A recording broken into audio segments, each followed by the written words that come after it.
মানুষ দেখবেন যে বেশিরভাগ সময় এটা বলে যে মানুষ নাকি মানুষের পিছনে স্বার্থের জন্য দৌড়ায়। মানে হাজবেন্ড তার ওয়াইফের পিছনে স্বার্থের জন্য দৌড়ায়, অথবা ওয়াইফ তার হাজবেন্ডের পিছনে স্বার্থের জন্য দৌড়ায়। সন্তান সন্ততি বন্ধু বান্ধব তাদের স্বার্থের জন্য একজন আরেকজনের পিছনে দৌড়ায়। কিন্তু আমি বলবো এটার উল্টা কথা। বাস্তবতা কি সত্যি এটাই যে স্বার্থের পিছনে দৌড়ানোটা খারাপ? আপনি একটা হিসাব করে দেখেন তো, যে ব্যক্তি স্বার্থের জন্য দৌড়ায় না তার জীবনের কি কোনো মানে আছে? একটা মানুষ বেঁচে থাকতে হলে তো অবশ্যই সার্থকতা থাকা দরকার। কোথাও না কোথাও তার একটা স্বার্থ থাকার দরকার আছে, এবং সেটাই তাকে বাঁচিয়ে রাখে। সেটাই পৃথিবীর মানুষের মধ্যে প্রেম ভালোবাসা জাগিয়ে রাখে। একজন ওয়াইফ যখন তার হাজবেন্ডের পিছনে দৌড়ায়, অবশ্যই তার ভালোবাসার জন্য দৌড়ায়। এটাকে যদি আপনি বলেন যে স্বার্থের জন্য দৌড়ায়, তাহলে তো আপনি ভুল। স্বার্থই যদি না থাকে তাহলে জীবনটা কিসের?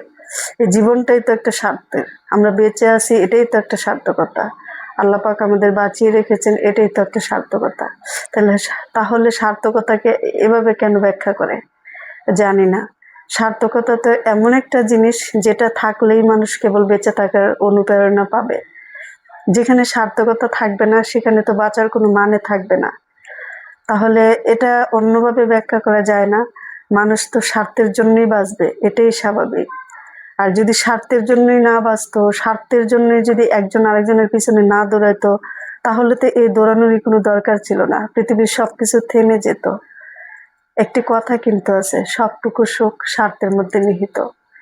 তাহলে কেন স্বার্থের জন্য মানুষ একজন আরেকজনের পিছনে দৌড়াবে না? আর স্বার্থের জন্য দৌড়ানোটা কেন উল্টা ব্যাখ্যা হবে? কেন কথায় কথায় হবে যে স্বার্থ ছাড়া কিন্তু আপনার পিছনে কেউ আসতেছে না? বাস্তবতা কিন্তু ব্যতিক্রম। স্বার্থ থাকাটাই স্বাভাবিক। স্বার্থের মধ্যেই সব ভালোবাসা, সব পৃথিবীর ব্যর্থতা, সব অর্জন, সবকিছু নিহিত। যা কিছু অর্জন হচ্ছে সেটা কিন্তু কোনো না কোনো স্বার্থের পিছনে ছুটেই অর্জন হচ্ছে। সুতরাং সার্থকতা ছাড়া কিন্তু আপনার জীবন পরিপূর্ণতা পাবে না। তাহলে এই সার্থকতাকে কেন মানুষ ভুল ব্যাখ্যা দেয়? কেন বলে যে একজন আরেকজনের পিছনে দেখবেন স্বার্থের জন্য দৌড়ায়? এই স্বার্থটা কি আসলেই খারাপ কোনো উদ্দেশ্যে? একটা বন্ধু আরেক বন্ধুর পিছনে দৌড়াবে অবশ্যই স্বার্থের জন্য। তার কোনো না কোনো বেনিফিট দিন শেষে সে অবশ্যই সেই বন্ধু থেকে আশা করবে, এবং এটাই স্বাভাবিক। হাজবেন্ড ওয়াইফের পিছনে দৌড়াবে অবশ্যই দিন শেষে তার একটা সার্থকতা থাকবে। সে একটু ভালোবাসার আশায় দৌড়াবে। বাবা মা সন্তান লালন পালন করে একটা কোনো না কোনো আশা নিয়ে, সেটা একটা সার্থকতা নয় কি?